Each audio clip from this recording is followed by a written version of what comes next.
hacer una reflexión hacia el pasado del nuevo marco regulatorio o el marco regulatorio que existe en materia de cobranza al día de hoy.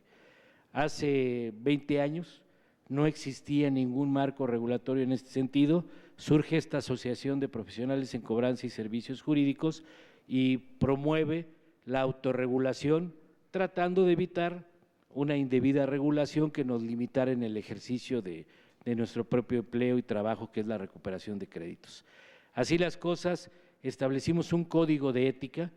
¿verdad?, que pues promovía las mejores prácticas, el trato con un servicio al cliente, ver que el deudor, aun cuando ya no fuera cliente activo de nuestros clientes que tenían el crédito con él, pues siguiera siendo una persona que fuera tratada con las mejores prácticas y tratar de recuperar su adeudo de la mejor manera. Primero, en la cobranza tuvimos la autorregulación, la cual nos funcionó más de 16 años y siendo una forma en la cual realmente se evitó que se regularan aspectos de cobranza. Sin embargo, siempre en el punto político, social, ha sido de gran interés las regulaciones. Nos tocó ver proyectos de regulación que en su momento nos presentaron senadores, diputados, inclusive unos proyectos de regulación de la cobranza que se quedaron en el Senado, votados en el Senado, y sin embargo nos encontramos con que se dejan sin efectos, y no es sino hasta que Conducef genera, a través de la Ley de Transparencia de Servicios Financieros,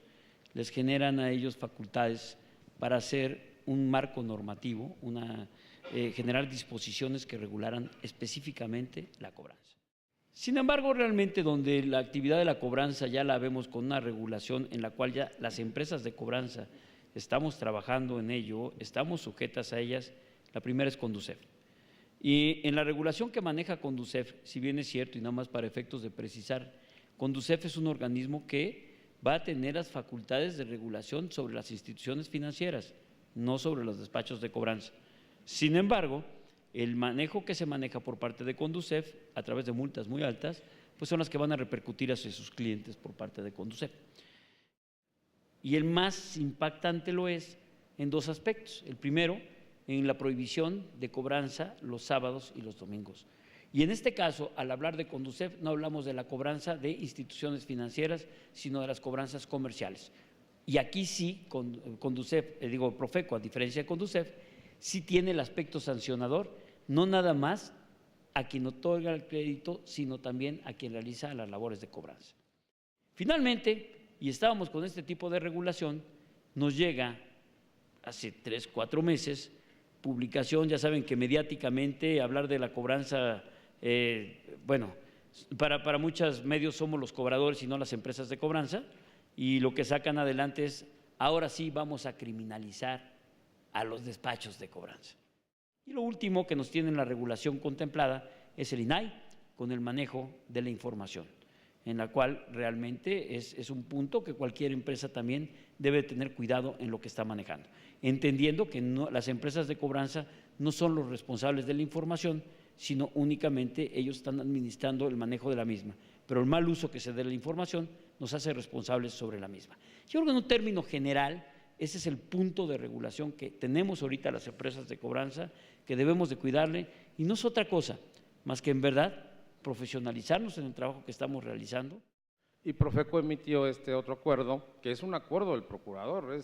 eso también lo hace bastante discutible, ¿no? Legislar en un acuerdo, en una disposición de carácter general, pero al fin y al cabo así lo hizo la señora procuradora en su tiempo, emite un acuerdo donde regula la actividad de cobranza de las entidades comerciales, léase Liverpool, FAMSA, Electra, y además las convierte desde mi punto de vista en el supervisor o una especie de auxiliar de la autoridad, si pudiera serlo, para vigilar que los despachos de cobranza, digamos entre comillas, se porten bien, acaten esas disposiciones. Entonces resulta que ahora a la luz de estas disposiciones, tanto las de Conducef como las de la Profeco, si yo soy el despacho de cobranza, mi cliente se convierte en mi policía y además tiene la obligación de irme a acusar con la autoridad si yo me porto mal. Es el aspecto constitucional. El artículo 5º constitucional nos concede a todos los individuos que habitamos en este país la libertad de trabajo, el derecho humano al trabajo, mismo que todos los que estamos aquí lo ejercemos cotidianamente. Y ese artículo dice que las únicas limitaciones que tiene el ejercicio de ese derecho humano es que nos dediquemos a una actividad que sea lícita, que no lo hagamos en perjuicio de terceros y que aquellas actividades que requieran de un título profesional pues se ejerzan teniendo ese título profesional, que obliga a los despachos de cobranza a proporcionar una serie de informaciones sobre sus accionistas, representantes legales, domicilio, relación de personas físicas que ejercen los actos de cobranza y mantenerla a disposición de los deudores,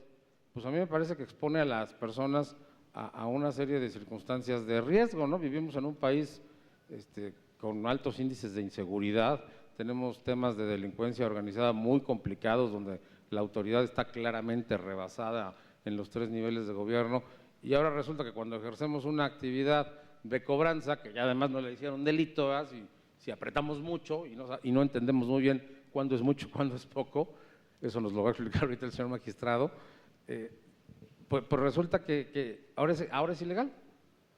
Pero cuando entramos ya a temas de que una actividad lícita se le marquen días en los que no puede tener actividad, se pretenda criminalizar a través de artículos en los códigos penales o Código Penal Federal, que es el último, inclusive un Código Penal Federal, pues realmente creo que estaríamos determinando una actividad que es lícita, que la quieran extrarregular en un momento dado. Y además, cuando se está extrarregulando en el caso penal, y que será tema que el señor magistrado expondrá, cuando lo hacen mal, y tal vez, y yo lo diré, de una forma inaplicable inclusive. Primero quiero celebrar, por supuesto, ese código de ética y esa autorregulación que tienen ustedes, porque eso le da una profesionalización a la actividad. Más sin embargo, no podemos dejar de observar que también hay,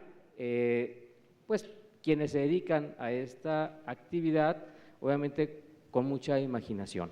Entonces, en la construcción de este tipo penal, pues nos encontramos con algunas circunstancias que tienen que ver con la parte de la dogmática penal. Primero, pues, el derecho penal es un derecho realista. Nos trata de atender cuál es la circunstancia específica que está sucediendo para yo poderla, en todo caso, atender. Señala la sanción de 1 a 4 años de prisión y multa de 50,000 a 300,000 pesos a quien lleva a cabo la actividad de cobranza extrajudicial ilegal. Esta es la sanción que, de acuerdo al artículo 22 constitucional, pues cumple con los principios de proporcionalidad. Sobre todo en la parte donde se ubica en el propio Código Penal, pues está más o menos acorde lo relativo a la pena de prisión. Si utiliza además documentos o sellos falsos, la pena y la sanción económica aumentarán una mitad. Y también nos señala este dispositivo que si incurre en usurpación de funciones o de profesión, se aplicarán las reglas del concurso de delitos señalado en el Código Penal Federal. Y se entiende por cobranza extrajudicial ilegal el uso de la violencia o la intimidación ilícitos. La intimidación ilícita, esa intimidación, ese causar temor, si me dice que hay una intimidación ilícita, estamos presuponiendo que hay una intimidación lícita. Dice, para requerir el pago de una deuda derivada de actividades reguladas en leyes federales. No se considera intimidación ilícita informar aquellas consecuencias posibles y jurídicamente válidas del impago o la capacidad de iniciar acciones legales en contra del deudor, aval, obligador solidario o cualquier tercero relacionado a estos cuando sean jurídicamente posibles. Y finalmente, en esta parte de que más vale tenerlo y no ocuparlo que ocuparlo y no tenerlo, pues la intención es, por lo menos hay tres posibilidades desde mi punto de vista, que ustedes pueden establecer en sus códigos de compliance para efecto de que como persona moral ustedes no tengan algún problema de un llamamiento por una responsabilidad penal de las personas morales.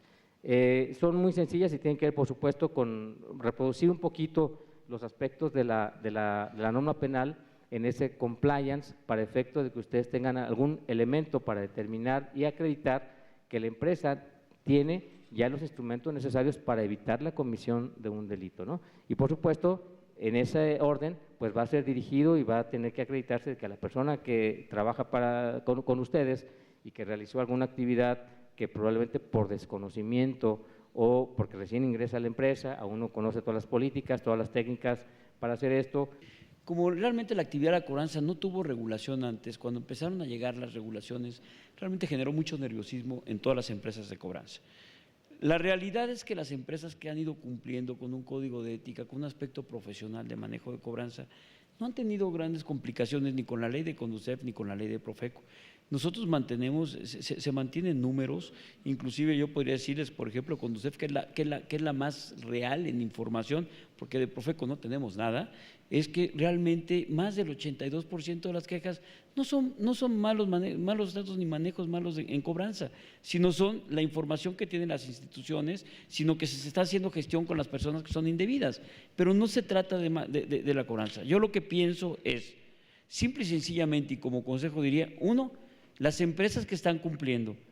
con un aspecto profesional de manejo de la cobranza, entendiendo que la cobranza agresiva dejó de existir, que ya es profesional, que es un manejo de negociación, que ya no operan ese tipo de cartas que son muy lesivas, ese tipo de ofensas que se están dando, ya no operan como tal, y ser más creativos en lo que estemos generando en primera instancia. Y en segunda,